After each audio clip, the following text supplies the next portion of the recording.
जे जे ते घेतले ते चुकीचं आहे. पण सगळे पक्ष काँग्रेस राष्ट्रवादी पवार असेल सगळ्यांनी मिळून मताने बस कर्ज अवस्था आहे आणि आता कसं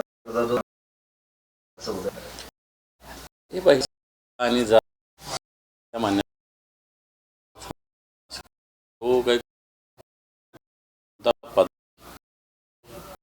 तिकडे जाणाऱ्या ती पैकी नाही भास्कर आणि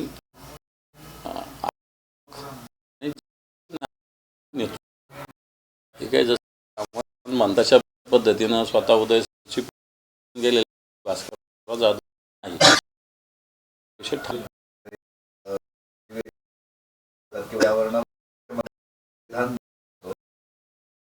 उद्योग विमानाने येत नाही त्यांच्या खाजगी अडचण येण्यासाठी तयार आहे. उद्धव ठाकरेंच्या अधिवेशनात उपस्थित काय किती मुख्यमंत्री का नाही पुरला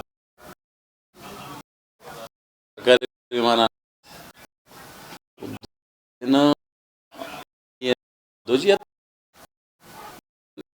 आता वाटतं मंडळाच्या अकरा सज घेता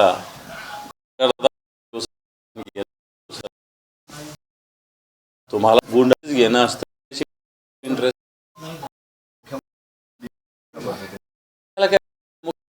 थोडस मला स्वतः असताना विदर्भात होणारं अधिवेशन ज्यासाठी होतंय नागपूरला अधिवेशन नागपूर करार कशामुळे झाला होता विदर्भावर अन्याय होणे म्हणून त्याच्यात असं ठरलं होतं की नागपूरचं अधिवेशन वर्षातून एकदा व्हावं ते का 4 दिवसाचं व्हावं शेकडो कोटी रुपये खर्च करायचे आणि 4 दिवसाचं 5 दिवसाचं अधिवेशन करायचं पहिल्या दिवसाचं श्रद्धांजली आदरांजली बिल ठेवण्यातच जात असतो उरले 5 दिवस म्हणजे 5 दिवसाचं अधिवेशन घेत आहे नागपूरला खरं तर तुम्हाला जनतेचे प्रश्न विरोधकांनी मांडू नये अशीच तुमची इच्छा आहे आणि म्हणून तुम्ही अधिवेशन कसं गुंडाळता येईल कसं कमी करता येईल असा प्रयत्न करता. मध्यंतरी भास्कर जाधव आणि राणे कुटुंबियात काय झालं होतं सगळ्यांना माहिती आहे. त्यात आता भास्कर जाधव यांनी आपल्याला माफ करावं अशी माझी इच्छा असल्याची प्रांजळ कृती निलेश राणे यांनी दिली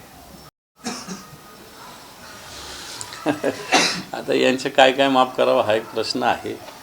काय काय झालेलं मागच्या काळात सगळ्या कोकणाला माहिती आहे महाराष्ट्र आणि आता अशी कबुली देऊन जो बूंद से गए वो जो हौद से गए वो बूंद से नहीं आते. कबूतर खात्यावरला पुन्हा एकदा वातावरण तापलं आहे. त्यांचे तेच गेल्या वेळेसचे गुरु कबुतरांवरनं आता पुन्हा आक्रमक झाले. कबुतरांवर कुठलेही आजार होत नाही. आजपासून प्रत्येक टॉवरमध्ये जाणार आणि प्रत्येक गौरक्षक आहेत तशी कबूतर रक्षकही तयार करणार म्हणतात. काही हरकत नाही ना. त्यांनी लोढा बिल्डरला सगळ्यात आधी सांगावं की सगळ्या लोढा बिल्डरच्या जेवढ्या साईट आहे आधी ती करा म्हणा मग बाकीच्या ठिकाणी करा म्हणा. आधी लोढा जे आहेत ना मोठ्या पद्धतीनं मुंबईमध्ये मोठे मोठे टावर्स आहेत सगळ्यात आधी तिथं सुरू करा म्हणा त्यांना. 30% शेतकऱ्यांना अतिवृष्टीची मदत मिळाली नाही असं पुढे आलेलं आहे. अधिवेशनाचा पहिला दिवस आहे. 30% नाही जी शेतकऱ्यांना मदत मिळाली जी जाहीर केली याच्यापेक्षा अतिशय तुटपुंजी मदत आहे. सरकारने 31,000 कोटीचं पॅकेज केलेलं आहे. 31,800 कोटी कोणाला दिले दाखवावं. सरकारने 31,800 कोटी रुपये कुठेही दिलेले नाही. ज्याला 20 द्यायला पाहिजे त्याला 5 दिले, ज्याला 50 द्यायला पाहिजे त्याला 10 दिले, ज्याला 1 लाख द्यायला पाहिजे त्याला 20,000 दिले. त्यामुळे शेतकऱ्यांना पुरेशी जी जाहीर केली मदत मिळाली आणि अजून 50%च्या वर शेतकऱ्यांना 1 रुपया सुद्धा मिळालेला नाही. एक इंटरेस्टिंग आहे. अजित पवार आणि रोहित पवारांच्या एकत्रित नृत्याचा मी 2024ला शिकार झालो असं राम शिंदे म्हणताय. म्हणजे ऍक्च्युली तो लग्नाचा व्हिडिओ व्हायरल झालाय सध्या. अजित पवार आणि रोहित पवारांचा अजित पवारांच्या मुलाचं लग्न होतं त्यावरनं हे असं बोलतंय. शेवटी अजित पवार रोहित पवार काका ना काका पुतण्याने एखादा कुठं आनंद साजरा केला असेल पक्ष राजकारण हे स्वतंत्र असतं असं केलं असेल तर राम शिंदे साहेबांना त्याच्यात काही वेगळं वाटू नये असं मला तरी वाटतं. म्हणजे त्यांचे जे हाल झाले नक्की त्यावर ते म्हणतात की त्यांच्यावर त्याचा मी शिकार झालोय म्हणून. मला असं वाटतं आता ते विधान सभेत पडले जरी असले तरी विधान परिषदेचे सभापती होणं हे एक मोठी जबाबदारी आहे मला असं वाटतं.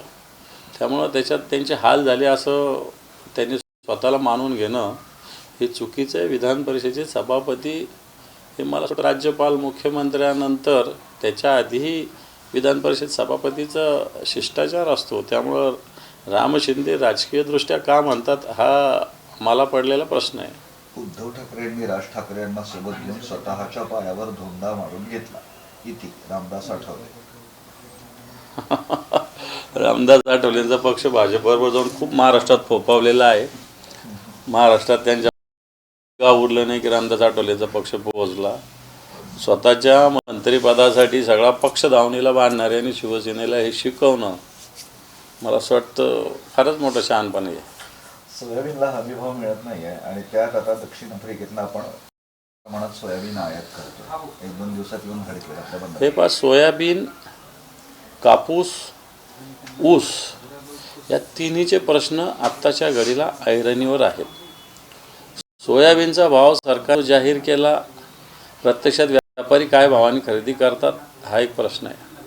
आता तोही जर आयात झाला अशा पद्धतीनं तर सोयाबीनचा भाव आणखी पडेल.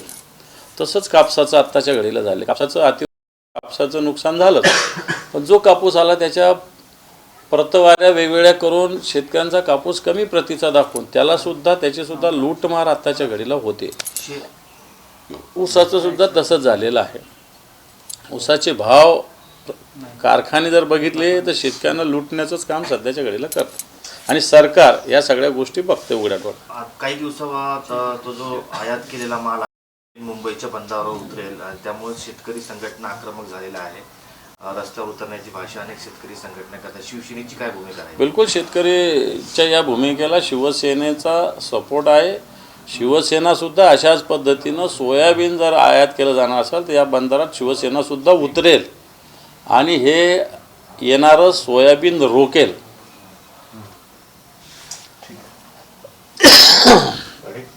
चला, थँक्यू.